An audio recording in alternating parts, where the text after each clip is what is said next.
जय हिंद साथियों, जय हिंद। आज मैं अपने इस चैनल पर जो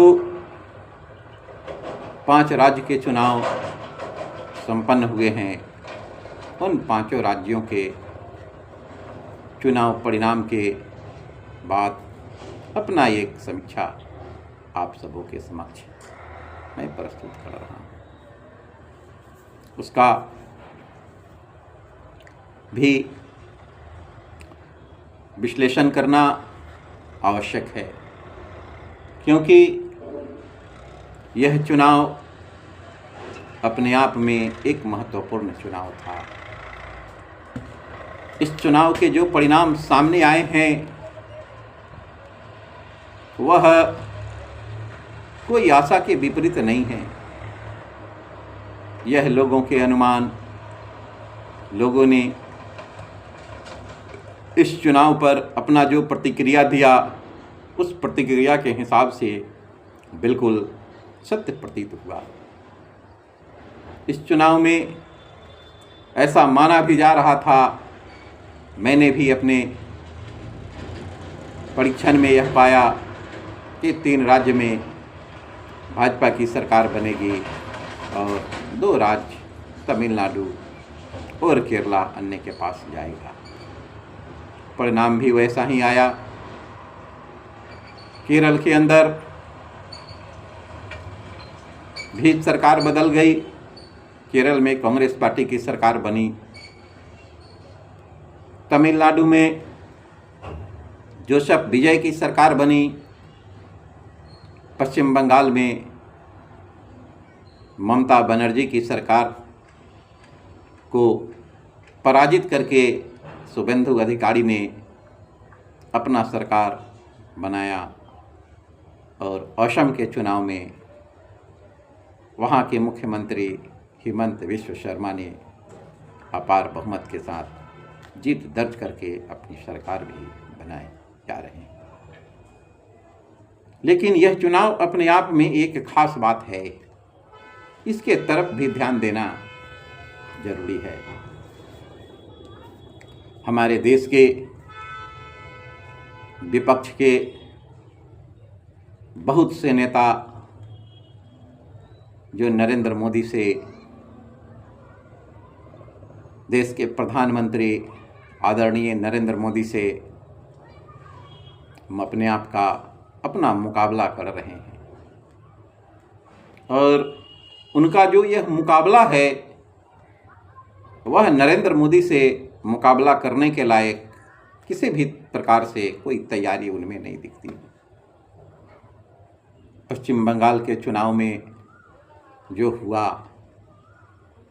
मुझे याद है जिस समय मनमोहन सिंह की सरकार थी, उस समय भारत सरकार के गृह मंत्री इंद्रजीत गुप्त, जिन्होंने कहा था संसद के अंदर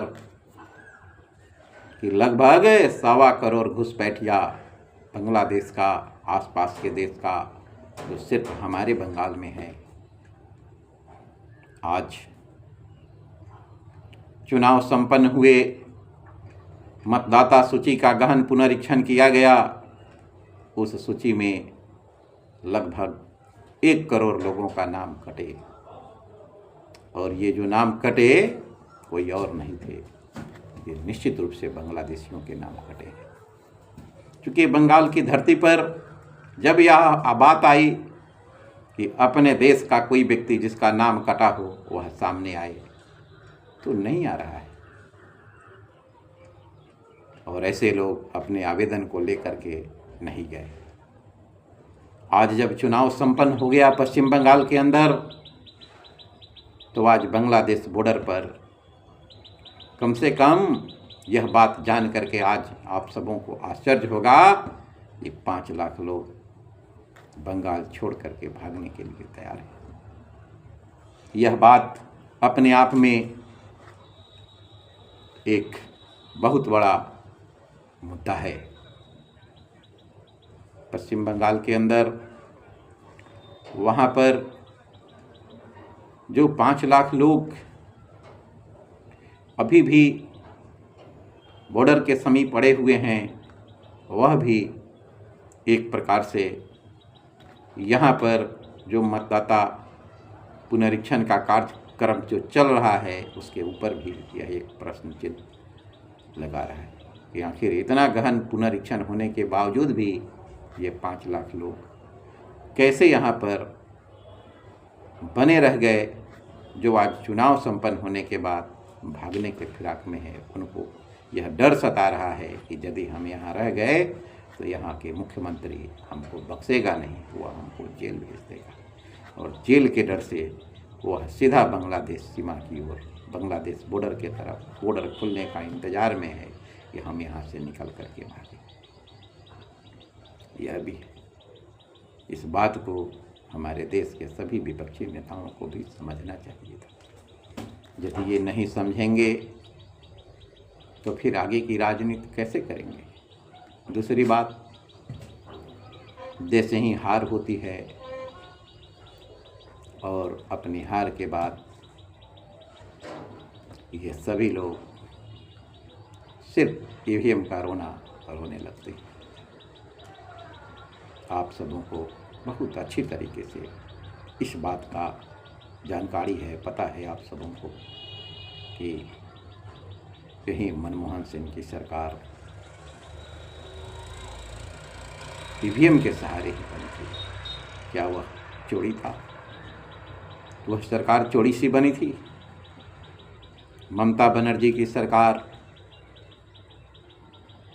3 बार ईवीएम से बनी थी, क्या वह चोरी थी? मध्य प्रदेश में कांग्रेस पार्टी की सरकार बनी थी, क्या वह चोरी थी?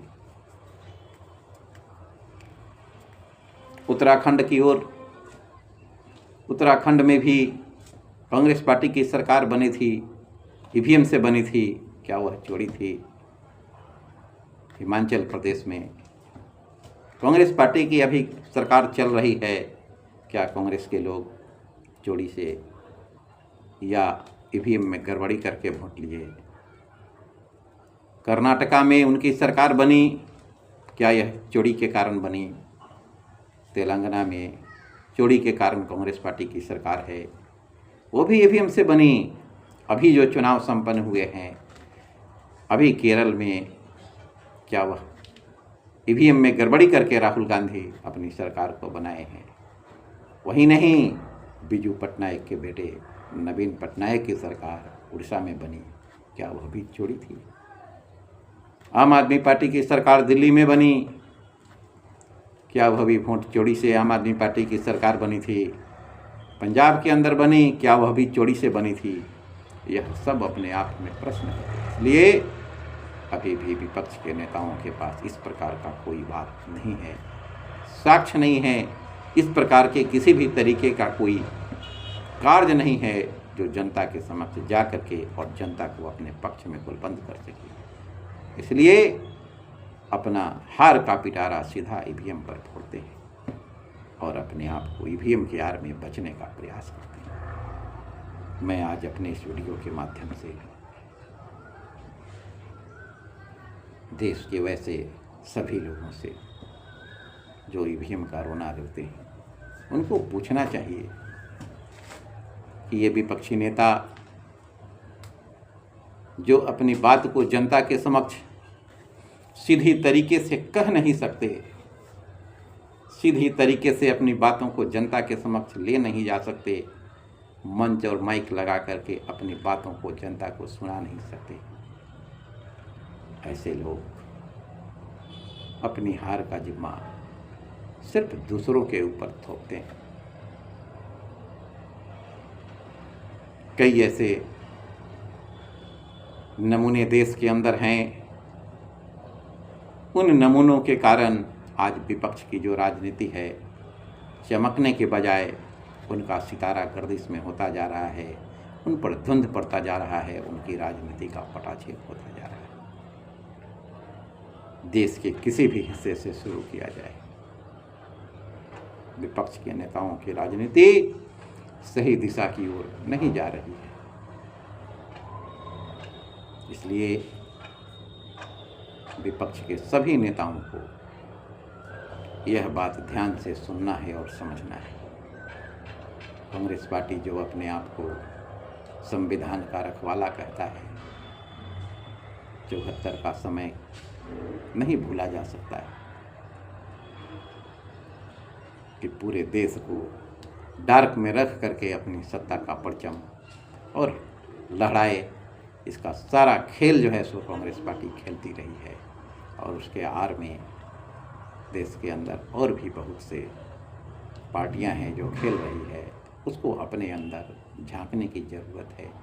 यदि वे अपने अंदर झांक करके अपने इस कमी को पूरा करता है तो संभव है कि देश के शासन में उनका उदय हो सकता है, वरना उनका उदय होने वाला नहीं है। उनका सूरज हमेशा के लिए जो है स्वस्थ हो जाएगा। यह एक बहुत बड़ी बात है। इसके ऊपर भी